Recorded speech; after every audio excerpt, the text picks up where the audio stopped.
Hello, everybody. This is Jack right here, and today we will be taking a look at a new paper. Well, not exactly new here.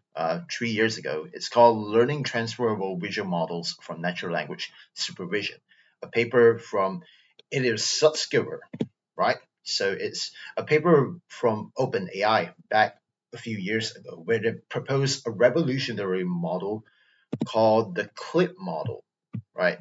So it's called the clip model, and it's from my memory, right? It's essentially a new at that time it's considered a new approach, right, of combining the two different modalities, right? Image and text, right here. So so at that time, right, there's a need for like a really specialized data sets, right, in order to combine these two modalities together. But right here, what they're trying to propose is a new training framework that allows us to combine both modalities, right, without these specialized data sets or approaches in this case, right? Yeah, but you might be asking, why am I going this through? Why am I going through this really old paper? Okay, and the reason is actually quite simple. Cause I've been working on this problem for my new paper, right? Yeah, I'm a researcher. If you don't already know that. So I've been working on a new approach, right? But it's not for images, it's for graphs, right? So it's like graphs and text information, right? And yeah, and it's not working out that great, unfortunately. So I figured it out. Okay, maybe there could be some approaches that I could take from image and text combination modality approach right here, right. I mean, back in 2021, I didn't really have the I'm not that good in AI at that time, right? And I wasn't even aware that this paper even came out. But you know what? I figured it out. Maybe this time I could redeem myself by going through this new paper, right? So anyway, yeah. So let's get started, shall we? Okay. Okay, right. State of the art in computer vision systems are trained to predict a fixed set of predetermined object categories. Okay, so back in like a long time ago, right? At that time, right, the state of the art in computer vision is basically to train it to predict a fixed set of predetermined object categories. Like for instance, classifying if the picture is either a cat or a dog, right? But yeah, but that's kind of limited, right? Obviously, and to say this form of supervision limits their generality. Yeah. Okay, good. And usability, since additional label data is needed to specify any new visual concept. And they're right. They're right in this case, right? So in some sense, right, the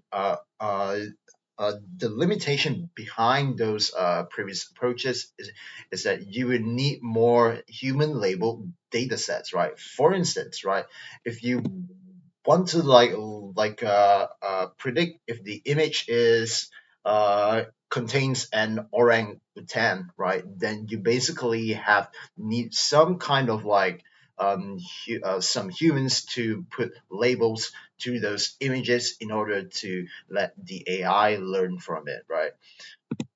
So that's that, essentially, right?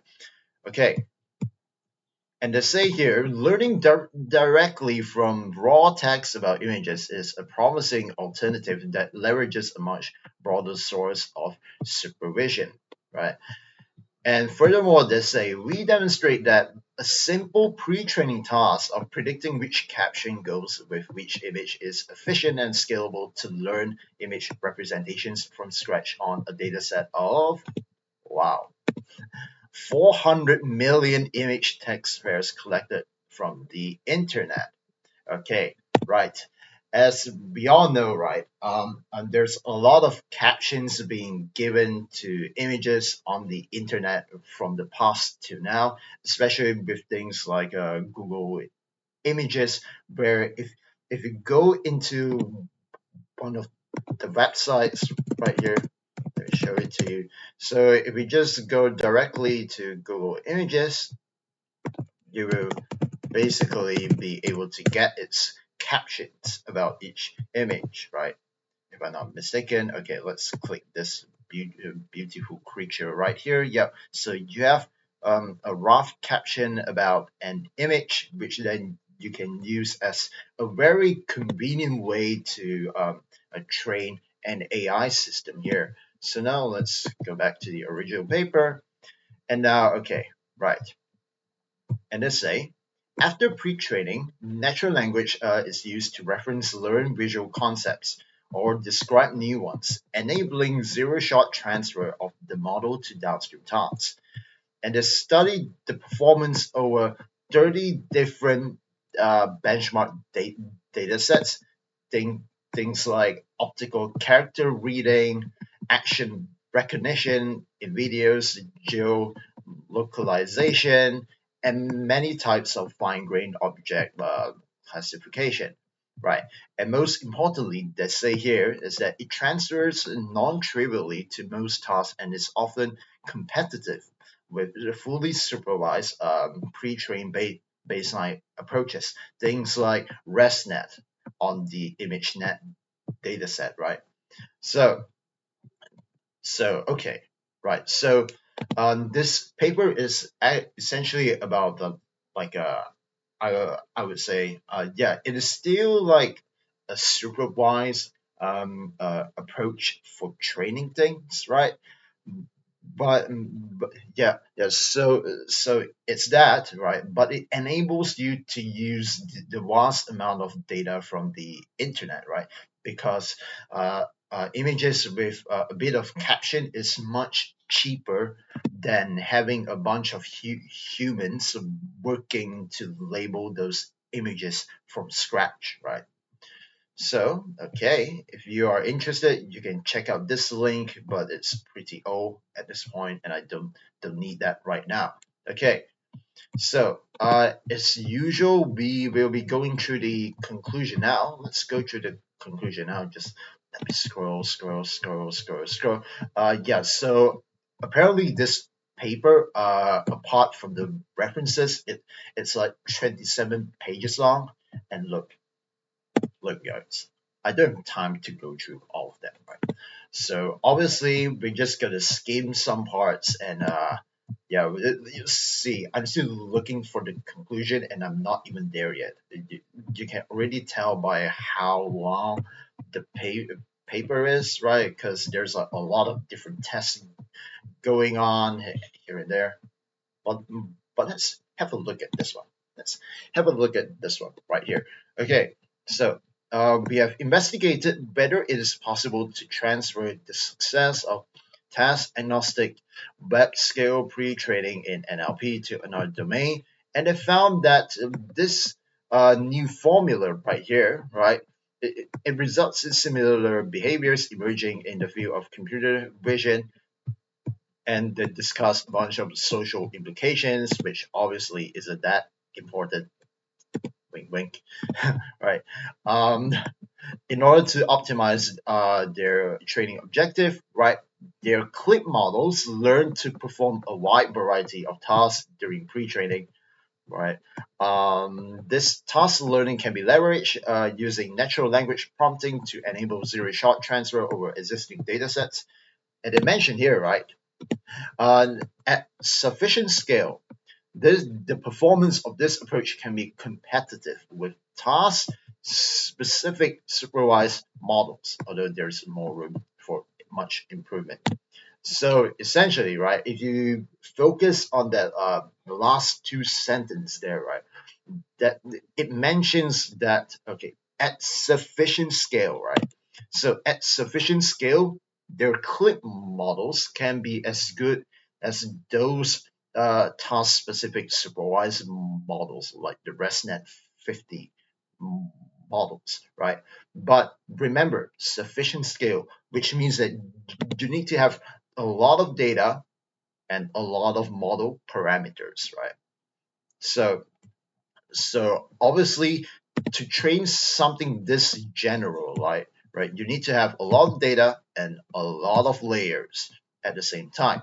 But yeah, so that's that. Now let's quickly run through the entire introduction, right? Since this is not really that important for me, honestly. Okay, so pre-trained models which learn directly from text has revolutionized NLP, blah blah blah. Okay, right, and then talked about like, oh yeah, text, their GPT-3 model from OpenAI, which is from them, basically. Okay, right. And these results suggest that aggregating supervision accessible to modern pre-trained methods within web-scale collection of text surpasses that of high-quality crowd-labeled NLP. And guess what, right? This paper right here, this clip model paper right here is going to do the same thing, right? So it is going to try to use the web scale collection of image text captions data from the wide scale of the internet structure and see whether or not it can outperform high quality crowd label image text pair data sets, right? So right here, as you can see, okay, however, in other fields like computer vision, it is still a standard practice to pre-train models on crowd-labeled datasets such as ImageNet. Okay, so, and the question that they're trying to ask here, right, which is really interesting, could scalable pre-training methods which directly learn from web text result in a similar breakthrough in computer vision? And this is exactly what they're trying to cover here, right? So, okay, yeah, and then talk about some previous works. Let's go through those quickly. Okay, so 20 years ago, actually 23 years ago, right? Some dude explored improve content-based image retrieval by training a model to predict nouns and adjectives in text documents paired with images. Okay, and some other dude demonstrated it is possible to learn more efficient image representations via manifold learning, if you know what that means, right? So manifold learning in the weight space classifiers. Look, and this whole work, right? It is before the idea of deep learning, right? It's back in like 2007 and 1999. So yeah, I wouldn't really care that much about it, but regardless, right? It's our ancestors in some way.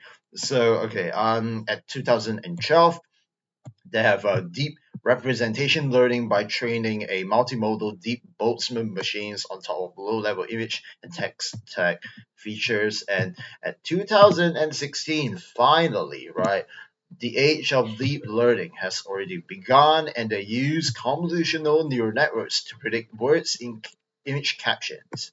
Okay, and they converted the title, the description, and the hashtag metadata of images in some data set, right? So, so essentially, right here, the foundation has been built, right? So the foundation of okay, let's get some specialized data sets, right? So, and then train it on the convolutional neural network, right? But but you can only go so far, right? Because it requires human annotations. So anyway, let's go through this at 2016, right? Multi-label classification task, yeah, and that is used to pre-train AlexNet, right? So okay, and Lee, 2017, extended the approach to predict phrase engrams in addition to individual words. and demonstrated the ability of their system to zero-shot transfer to other image, right? By scoring target classes based on their dictionary and learn visual anagrams and predicting those with the highest score. Okay, cool. So yeah. So basically, these different approaches, however different they're just about trying to learn a useful generalizable representation by by having classification as its pre-training task, right? But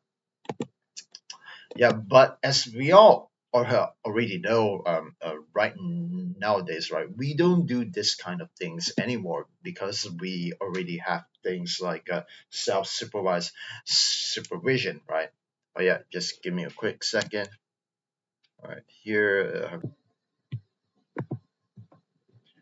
All right. So, okay, adopting more recent architectures and pre-training approaches such as ICMLM and ConfIRT have demonstrated the potential of transformer-based language modeling, language modeling, and contrastive objectives to learn image representations from text. Okay, so these ones are more of a group of recent and newer approaches, right? And they argue that while exciting as proofs of concept, using natural language supervision for image representation is still rare, but it has been done, but quite minute at that time, right? As compared to nowadays, where it's like diffusion model and stuff like that, but these were during the simpler times, right? So okay, and they say that's probably because of the performance of the common benchmarks is much lower than alternative approaches. For example, Lee achieved only 11.5% accuracy on ImageNet. Oh boy, this is bad. This is bad. Okay, this is well below 88% accuracy of the state of the art approaches, and it's even below 50% accuracy of the classical approaches. Okay, this is the worse than throwing. This is worse than flipping a coin right now. Oh boy, I didn't know it was that bad. Okay. Instead, more narrowly scoped but well-targeted uses of weak supervision have improved performance. And some guys showed that predicting ImageNet related hashtags on Instagram images is an effective pre-training task, right? When fine-tuned to ImageNet, these pre-trained models increase accuracy by over 5%. But then again, just 5%. Like, what are you gonna do with that, right? So, okay, right, and that's that. And also, someone else.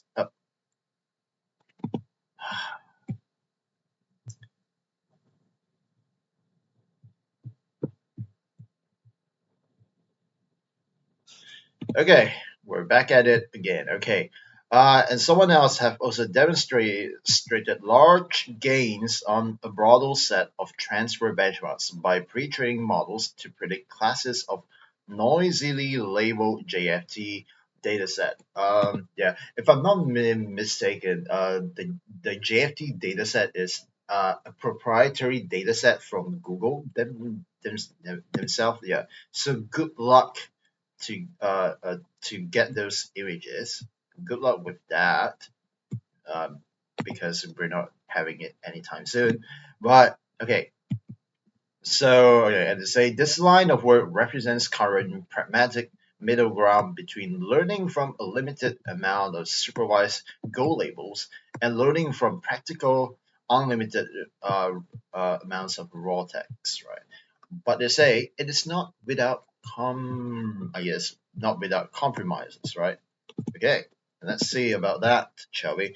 Okay, Both works carefully designed pro- and in the process they limit their supervision to a few thousand classes respectively.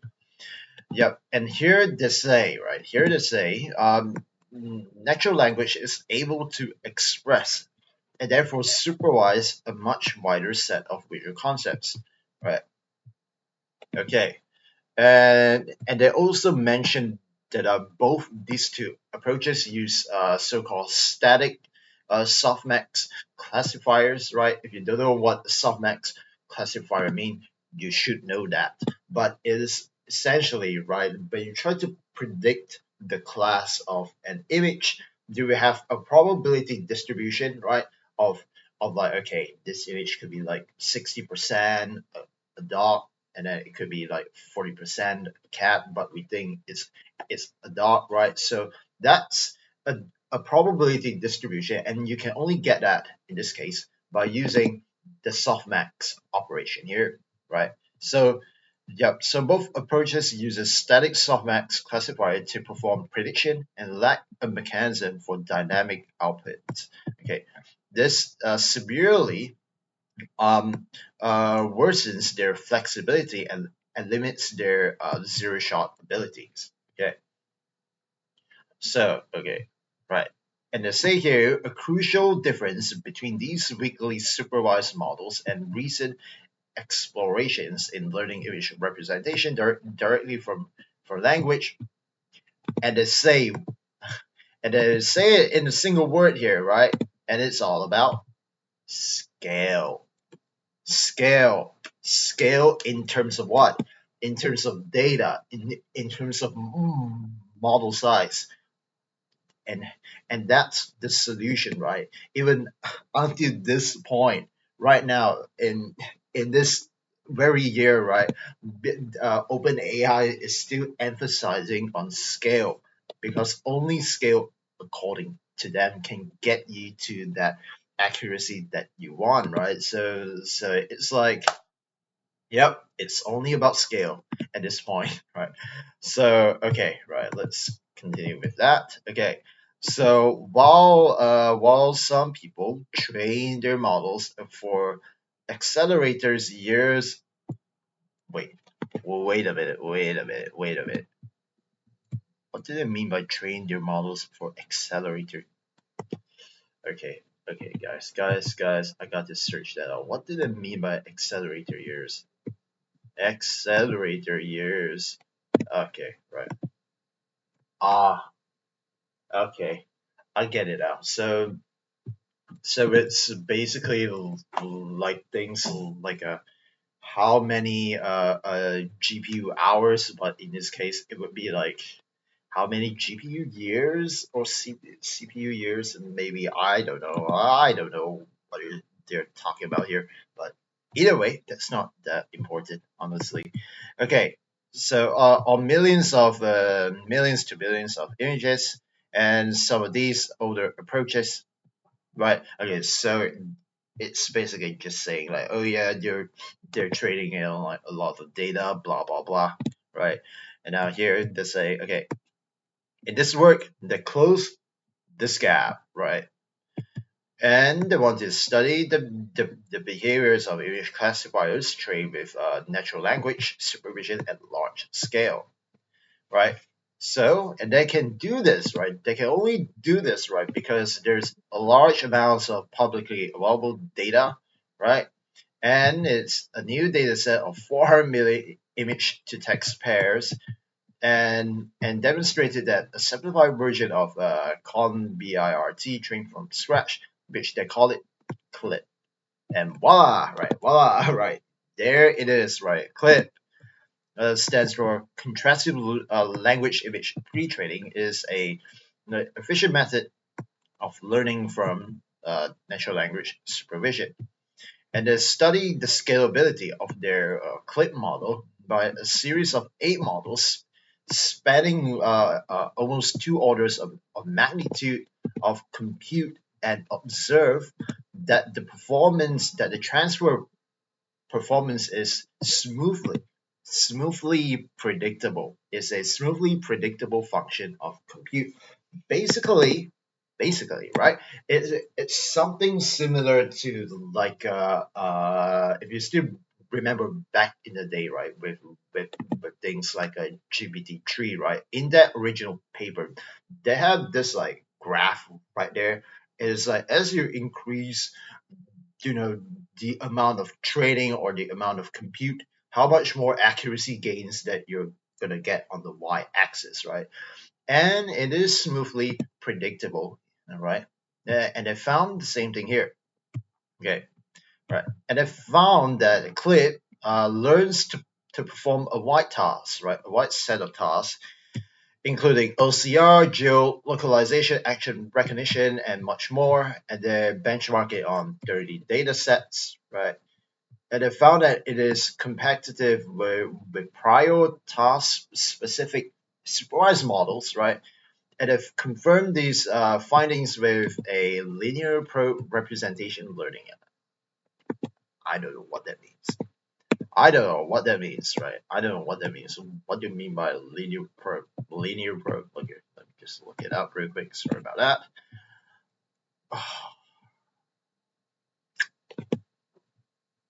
Okay, okay, okay. So it's a what?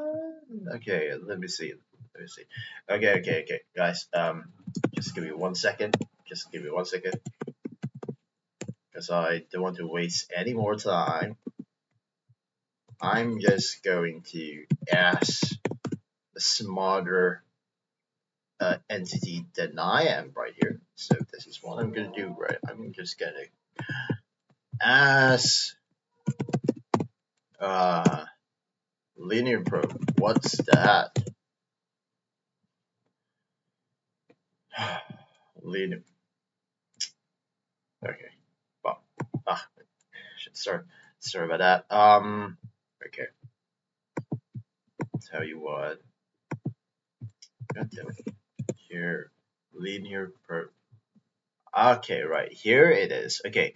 Linear probing in the context of representation learning refers to a method to evaluate the quality of learned representation. Okay, right. So what does it really do?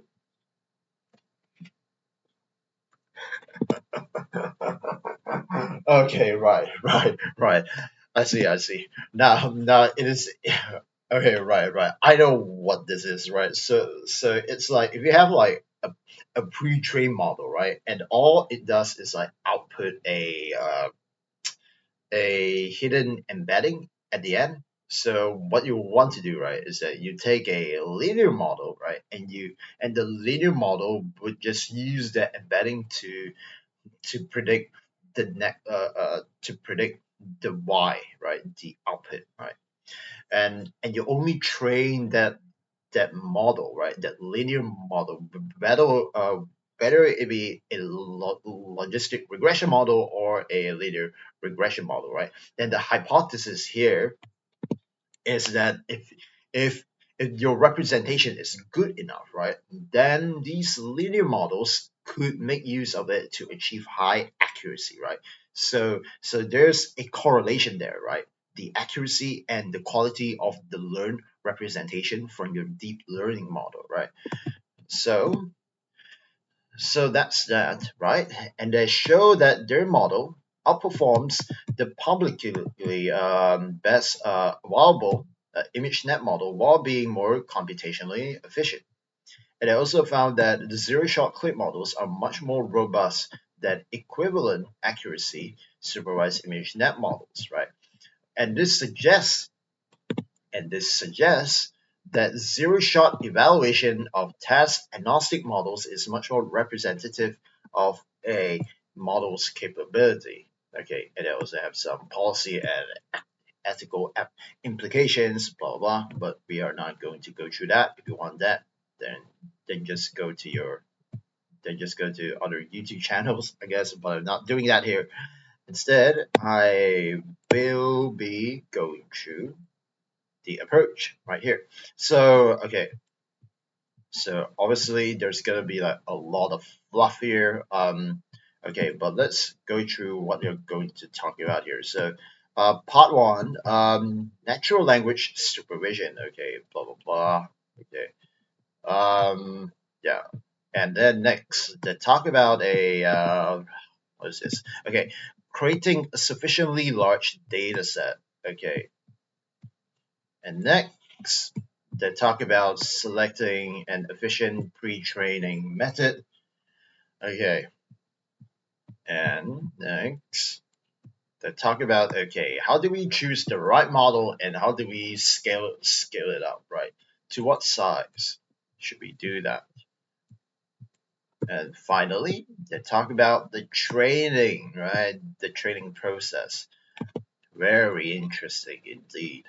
Um, okay, let's see right here. Yep, and there we go. Experiments right here, right here. Okay, okay, and look.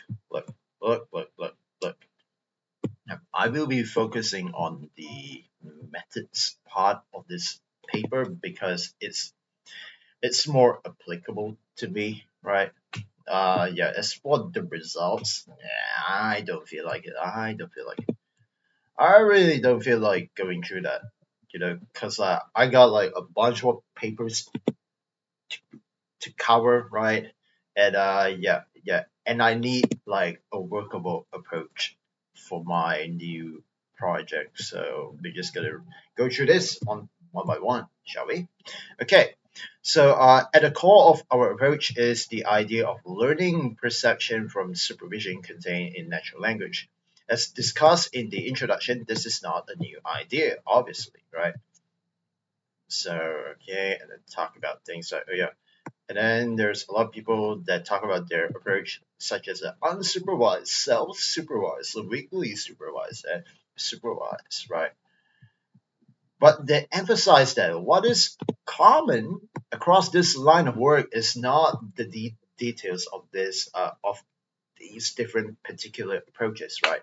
But it's the so-called appreciation of natural language as the training signal, right? So essentially, they found a general property behind all of these different approaches is that all of it is about learning from natural language supervision, right? Supervision. And although earlier work, right, wrestle with the complexity of natural language using topic model and gram representation, right? Improvements in deep contextual representation learning suggest now we have the tools to effectively leverage this abundant source of supervision. Okay, which means basically the internet data or something like that, right? So, okay, learning from natural language has several potential strengths, right? Number one, it's easier to scale natural language supervision than using a crowdsourced labeling method, right? Since it doesn't require annotation, right?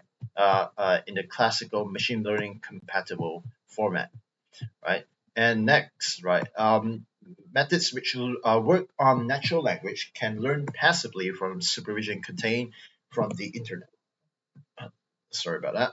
Okay, and learning from natural language, right, is that it doesn't okay, right, and here they say quote unquote, right, it doesn't just learn a representation but also connects the representation to language, which enables zero shot transfer, right, and this essentially, right, these are the justifications behind their approach here.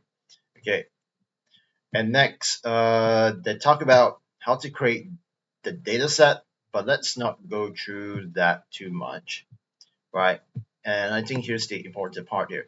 To attempt to cover as broad a set of visual concepts as possible, the search for image text pairs whose text includes one of the set of 500,000 queries and the approximately class balance by including up to 20,000 image text pairs per query, right? So it has a similar word count as the web text dataset used to train a GPT-2 model, right? Which is like a long time ago, yeah, as you would know, right? But okay, next. All right. State-of-the-art computer vision systems use very large amounts of compute, obviously, right? Such as 19 GPU hours to train a ResNext model, and 33 CPU B3 core years to train their noisy student efficient net, right? Okay, right. And that is that. Okay. So, okay, and here's their approach. Final, right? Is that okay? Their initial approach, similar to VIR tags, jointly train an image, CNN, and text transformers from scratch to predict the caption of an image, right? Okay, but there's a challenge, right? Is that they can't scale it up efficiently, right?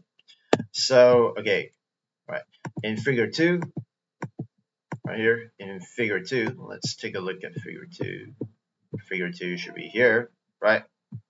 Okay, figure two shows what? Okay, it shows us the zero shot accuracy on the image net on the y-axis, and on the x-axis it shows the number of images being trained on, right? So as you can see right here, if you take a look into it, right? So okay, starting off with 2 million images, right? We can already see that, oh yeah, just by using the transformer language model, right? The accuracy is already low at the start, right? Whereas if you use things like a bag of words prediction, it's the second best, and the first best one would be bag of words with their clip approach right here. And as you can see, all right, it is quite predictable, right? It is like, yep, it is plateauing, obviously, right? But in fact, you get this like a four times efficiency and three times efficiency, right? Three times efficiency when you use a bag of words, and four times efficiency when you use their clip approach along with bag of words as well, right? So that's that, right? So now let's go through this a bit more carefully here. Okay, right here. Okay, in figure two, they show a 63 million parameter transformer language model, which already uses twice the compute of its ResNet 50 image encoder. Obviously, because like transformer model with its attention mechanism is very, it contains a lot of parameters, right? Okay, and it learns to recognize ImageNet classes three times slower than a simple baseline that predicts a bag of words encoding of the same text. Right. Okay, and they say here, all right, both of these approaches share a key similarity, right? Okay, they say, okay, they try to predict the exact words accompanying each image. So it's like predicting the next token, but it's for that image, right? And this is quite difficult, right? Due to the wide variety of text stuff that can co-occur with images. Okay, and to say in recent work, uh, right, they have found that contrastive objectives can learn better representations than their equivalent predictive objective, right? And other work has found that although generative models of images can learn high quality image representations that require over an order of magnitude more compute than contrastive models within the same accuracy, right? So, right here, okay, and we have to keep this in mind, right? So generative model can learn better representation, right, than those than contrastive models within the same accuracy, right? So right here, okay. So with these important insights, right? Now this is when they try to explore. How about if they just like train to solve potentially easier proxy tasks of predicting which text as a whole is paired with which image, right? And not caring about the exact words. And this, my friends, this is what their new approach is really about. Is that you want to find, right? You want to train a system to like predict, okay, right, which caption belongs to which image, right? And then you can have this system to predict, okay, this one belongs to that and that belongs to that image, right? And so on and so forth, right? So it's a really simple approach, right? But it works quite well, as we shall see, right? So, okay, and God, thank God, right? Here's the method. Finally, right? Given a batch of n image text pairs, Clip is trained to predict which of the n by n possible image text pairings across the batch actually occur, right? And to do this, right, their Clip approach learns a multimodal embedding space, right? All right, a multimodal embedding space basically means that oh yeah, it's a combination of the text embedding space and the image embedding space, and then forming this unified embedding space, right? So, and how to do that is pretty genius at that time. Basically, all you have to do is to train an image encoder, right? Which is basically either your vision transformer model or your ResNet, right? Then you have a transformer-based language model, and you want to try to maximize the similarity, right? In this case, it would be the cosine similarity between the image and text embeddings of n real pairs of these things in the batch, right? Right. And the other thing that they also want to do, right, is to minimize the similarity between the incorrect pairs, right? So it is kind of like in a yeah, it is kind of like in contrastive learning in the sense of where you have like a, okay, right, if I have like two pictures of cats, right, then they should be close to one another in the embedding space. But it's if it's something like a dog and a cat should be far away, right? And in this case, they do it by using this cosine similarity function, right? In this case, the cosine similarity function is essentially, right, if it's similar, right, the embedding vectors should have a really small angle, right, between each other, right? If it's something different, it should be wide farther apart, right? And that's the basic principle behind it, right? I hope you get that. So okay, so they optimize a symmetric cross entropy loss over these similarity scores, right? So okay, and they include and they have this pseudocode of their clip approach, which is nice, right? To their knowledge, this batch construction technique and objective was first introduced as multi-class n-pair loss, right, back in 2016, right? And this one, and it is also called info NC loss, which was recently adapted for contrastive text image representation in medical imaging, right? Yeah. So, all right. Next. Okay, let's see about this right here. All right, cool. Right, and they say, due to the large size of our pre-training data, overfitting is not a concern. And that's right because you have like a little ton of data here, so yeah, that's it. Yeah, they don't have to worry about it. Okay, right, and they say that training their model is quite simple, right? Okay, let's see right here.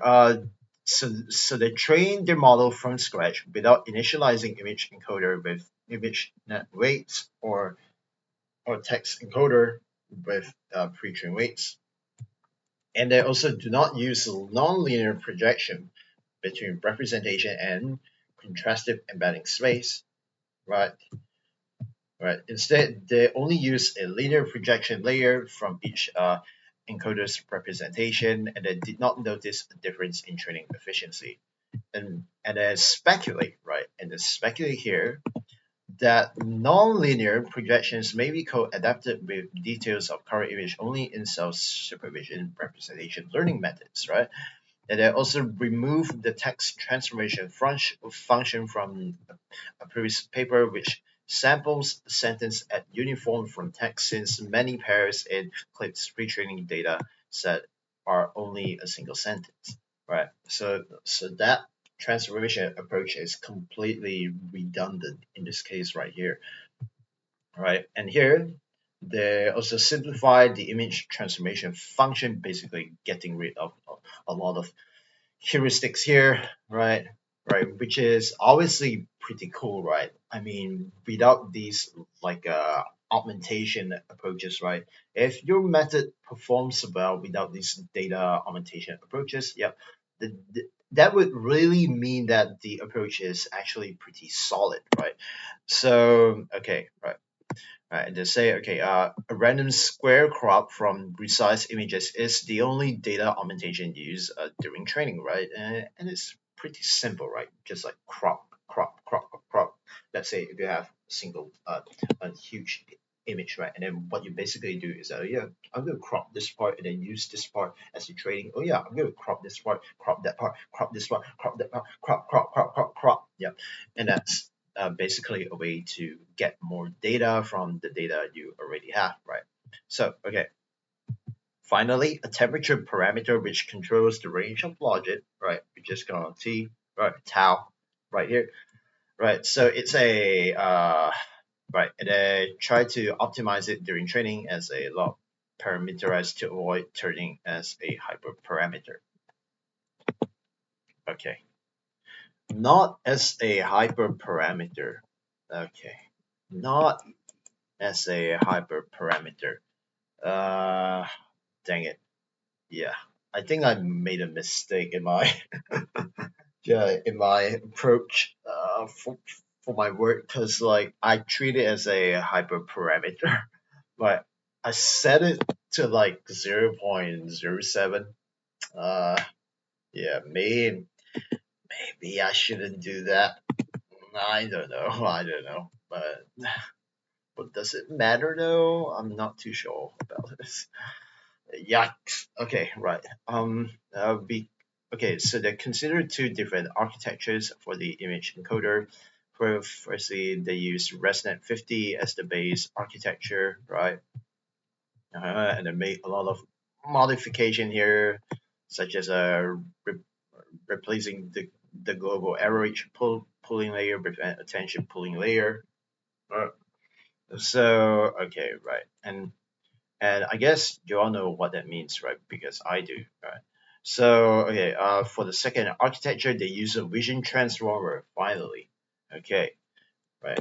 Now, as you all know, probably you guys would already know this, right?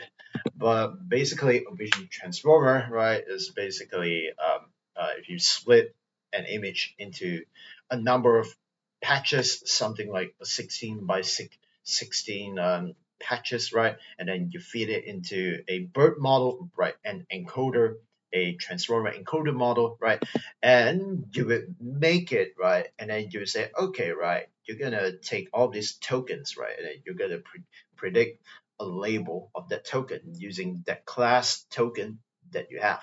So that's basically a vision transformer model. Hopefully you get that, right?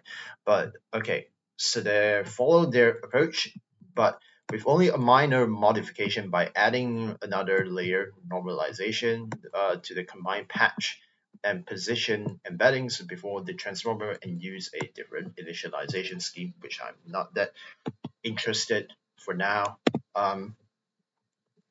Okay, and then talk about okay, right here. Okay, and then they talk about their transformer architecture, which are all redundant stuff. But I guess the more important thing right here is that, oh yeah, and they say for computational efficiency, right, the max sequence length was kept at 76 tokens, which is not that long, right? So essentially, the image would probably have like only like a few patches, right? Only they just fit in the class token, and that's it, right? And as for the words, right? It's essentially right. The caption is not that long actually, as far as I can tell. Yeah, it looks something like that. A photo of a dog, right? That's actually below 76 tokens already. So now let's continue reading that. Let's scroll, and we're here. We're finally here. Okay, good. Right. The text sequence is bracketed with SOS. Why SOS? Okay. SOS and end of sentence tokens and the activations of the highest level of the transformer at EOS are treated as the feature representation of text, which is projected into the multimodal embedding space. So that's that. And there's a lot of details here, some of which are pretty trivial in our case. Okay, here. And here's something interesting here. Okay, right. For the text encoder, they only scale the width of the model to be proportional and to the calculated increased width in of the ResNet model and do not scale the depth at all because they found that Clip's performance is less sensitive to the capacity of the text encoder. So basically, the performance of the entire system is agnostic to the size of the text encoder, which is pretty interesting, right? I would guess, yeah, that's kind of weird, right? I would expect like if you make the text encoder to be much larger, shouldn't the accuracy to be better, right? Significantly, or maybe right, or maybe here's what I think could happen as well is that the performance of the entire system is actually bottlenecked by the image encoder, right? And that and it becomes a fact that right if the image encoder sucks, right, then no matter how good your text encoder is, right, then you can't get to that accuracy because it also relies upon the image encoder, which is pretty bad in that case, right? So we need to make sure that both are good, right? Yep, I'm dying here. Yep. Anyway, all right. Okay. And then say that they train a bunch of models here and there. Okay, that's good. Okay, blah blah blah blah blah blah. Not too interested in that. Not too interested. Oh man. Okay, blah blah blah. Okay, and they use okay, and they initialize a tau, the temperature parameter as 0.07. All right. Okay, and here's more, right? And a clip to prevent scaling the logits by more than 100, right? So it's essentially between 0.07 and 100. Okay, got it here, right? So, okay, and I found it to be necessary to prevent training instability. Okay. Okay, right. And they use a very large mini batch. I like how they use the word mini here because it's not mini, right? How can you have two words that meant different things, right? And you put it right there. It's like, oh yeah, we have a large, a small car, right? It's like, what do you mean, right? Okay, right. Yeah, yeah.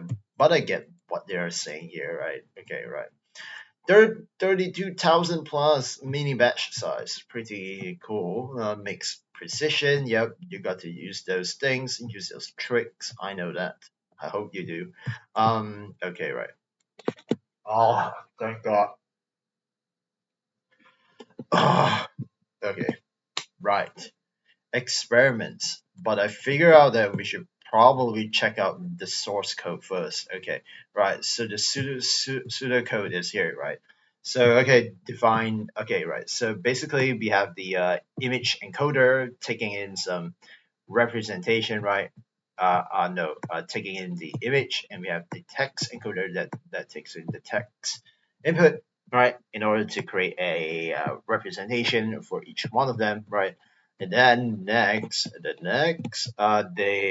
use a okay. So what they do here, right? As you can see, there's a np dot. So this is a dot product from the NumPy package in Python, right? What they basically do is that right. So in the language of a PyTorch, right? In PyTorch, it's essentially this, right? Look at this here. So it's essentially this. So it's a linear layer. Let's say we define this, right, from 1 to 8 dimensions back to 1 dimension, right? And we disable the bias, right? So this is essentially that. It's equivalent, right? And next, they have a L2 normalization applied to it, which is pretty standard. And you do that for both image and text, right? In order to get a normalized embedding output, right? Which then you can do a scale pairwise cosine similarity function here. So basically what they do in this case is that since you have like these embeddings, right? Let's say these are text, right? And they have the images here, right? And then you can create this similarity matrix here, which obviously we want the similarity to be really up for the diagonal part right here, right? And then you can multiply the entire matrix with this temperature scale here, right? Okay, and next they have this symmetric loss function here, right? So what this symmetric loss function is for is that at least from what I understand, right, it's basically trying to make sure that the similarity loss function is not just applied from like text to image, but it's also applied from image to text as well. So that it learns that okay, I need to know that okay, this is similar to that, but not only in that one direction, but also in the other way as well. So in some sense, it is kind of like a one-to-one mapping, essentially, right? But I do have questions like, what if there's like 3 to 4 captions, right, that could literally describe a single image, right? Right. How do you do that exactly in this case? Because like I don't see it happening at I don't see this like being practical in that case, right? But do you know what? This is a pretty classic paper, so obviously those things could have been done after this, right? But let's not worry too much about that. Okay, now let's go to okay here. Right, so figure one, a summary of our approach. Okay, so like I already say, image sorry, not image. God's sake, man, I'm tired. Okay, right. Text, data, and images, right? And then yep, image one corresponds to text one, and so on, right? And then you want this diagonal part to go up, this high in similarity, right? So how do you essentially like use it, right? Is that okay? You select the highest similarity pair, and then you say, okay, right, this is the correct caption for this image, right? And that's how you basically use it. Okay. So now let's go to okay. All right. Let's see what else should we cover here. So obviously there's gonna be a lot of experiment stuff in here, but honestly, I tell you what, because there's so many pages about the experiments. Right. How about if you just take a look at the figures right now? Right. So let's see. Okay, right. Table one. Yep. Clip wins. Clip wins by a lot. Right. On ImageNet, A, Yahoo, and Sun. Next, figure 4, prompt engineering. Okay, prompt engineering and ensembling improve zero shot performance, right? Right. As we all know, prompt engineering, right? It is very crucial. If you don't do that, then you won't get this 5-point improvement and 4x efficiency gain, right? Moving on, moving on. We have here, right? Let's just speed run this right now. Okay, figure 5. Zero shot clip is competitive with a fully supervised baseline. This, which they already talked about in their abstract, if you can recall that. So let's see right here. Okay. Right. So zero shot clip versus linear probe on the original ResNet model, right? So obviously, right? Obviously, we won this. We want the positive part, right? We want the positive part to be high, right? Because, right, if it's higher, that means that it's better than the fully supervised model, right? That is trained on the specialized dataset, which is ResNet. In this case, right here, as you can see, it achieves quite a lot of um, positive delta score compared to ResNet, right? But it kind of flops in this case right here. So let's see. So it's not perfect, right? But it's pretty good in majority cases. All right, and right here, zero shot clip outperforms a few shot leader probes, right? So as you can see right here, even without the wait, hold on, sorry. Yeah, so as you can see, using a linear probe with clip, right, it outperforms even like uh, BIT, right? Right, Sinclair and ResNet by a lot, right? So that's the main takeaway of that, right? All right, next here, the data efficiency of zero shot transfer varies widely, right? So what they're saying here is that yeah, their approach works, right? But the effectiveness of like transferring this general embedding for different tasks is the effect is not really that predictable, right? I mean, obviously the average is gonna be a positive accuracy improvement, but yet, right, we can't really know whether it's gonna work for some or whether it's gonna work for Oxford pets, for instance, right? So your mileage may vary in this case, right? So okay, and let's see. Okay, and let's say that okay, the zero shot performance is correlated with the linear performance, but still mostly suboptimal, which means there is more room to be improved upon. In this case, right? I mean, you would obviously want this, right? But they only got this. So is there a way to make it to here, right? This great linear correlation here. And that, of course, would mean that we need the embeddings produced by the clip model to be much better than it is, right? So that's that. Okay, what do you have right here? Figure 9, zero shot clip performance scales smoothly as a function of model compute. Well, guess what? It does, right? It does. Going from 50, 101 to this and this and this. Yep, the error just keeps on dropping, right? On average, right? Although as you can see at the background, it is kind of like fluctuating, but it's kind of like flopping downwards essentially, right? So that's that. Okay, let's have a look at here. Linear probe, right? So those are more experiments, right? Okay,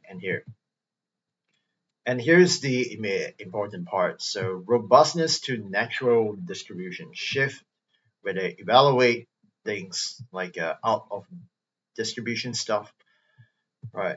Let's see, do I have any easy to understand figures here? Blah, blah, blah. Yeah, so let's see right here. I'm trying to, okay, right. So, blah, blah. Yeah, so there's basically a lot of results here. And honestly, though, I don't feel like covering them all because it's just a lot, right? Yeah, so guess what? I'm just gonna end it here because, like, I tell you what, no, I'm not gonna end it here just yet. We're gonna go through the limitations, right? Because yeah, that's more interesting. Okay, so and they say okay, there are a lot more limitations with their approach, right? On data sets with training splits and performance. Okay, right, and I found that their approach is competitive with the supervised baselines, right, such as ResNet. On most of the data sets, the performance of this baseline is well below the overall state of the art, right? And to say, while scaling has steadily improved performance, right, we estimate that around 1,000 times increase in compute is necessary to achieve state of the art performance, right? And in this case, right, that's pretty true, right? I mean, in order to get from this to that improvement, right, you need an exponential compute increase, right? And that's pretty, yeah, and that's kind of sad, right? Because like you have to spend more money in this case.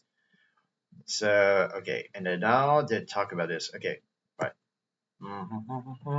Okay, and it's still pretty weak on certain fine-grained tasks, obviously, right? And it also struggles with abstract and systematic tasks, such as counting the number of objects in a single image, right?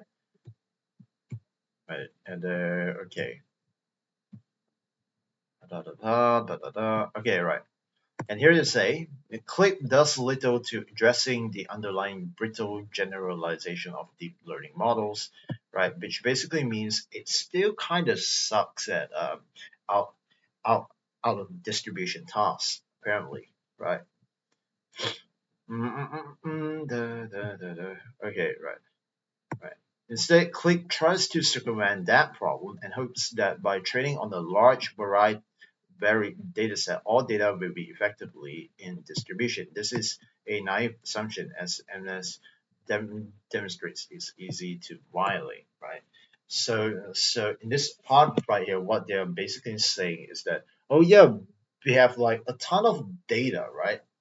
If we can get like every single data from the internet and train it on that, shouldn't it make everything from the environment, right, to be kind of like compatible with the distribution of their training set? Well, as they stated right here, that's a very naive assumption, right?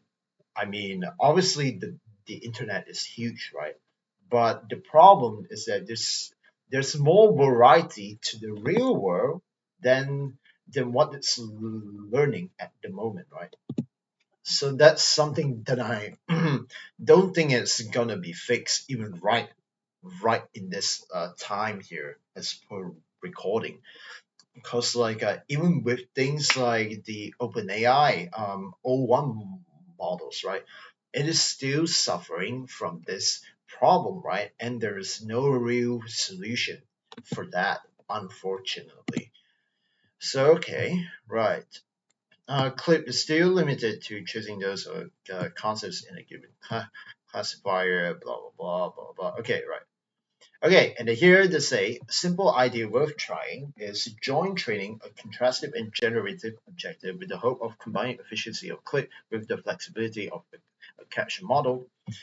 Another one is to search can be performed at inference time over many natural language explanations of a given image. Okay. Yep. Okay, right. And yeah, so there's a lot of things. Okay, right. And future work is needed to develop methods that can combine strong zero-shot performance with efficient few-shot learning. Okay, so blah, blah. Okay, and now that's the broader impact, right? But I can tell you one broader impact that they have with this paper is that nowadays a lot of image to text models are are basically coming from this original paper, right? So that's the impact that this paper have. Yeah. So okay, that's it for this video. I would like to thank my Patreon supporters for supporting my channel, right? If you like this video, please make sure to like, comment, and subscribe, and also support me on Patreon, right? Link is in the description below. And have a wonderful day. And I'm signing off right now. Okay, start recording. Okay, see ya.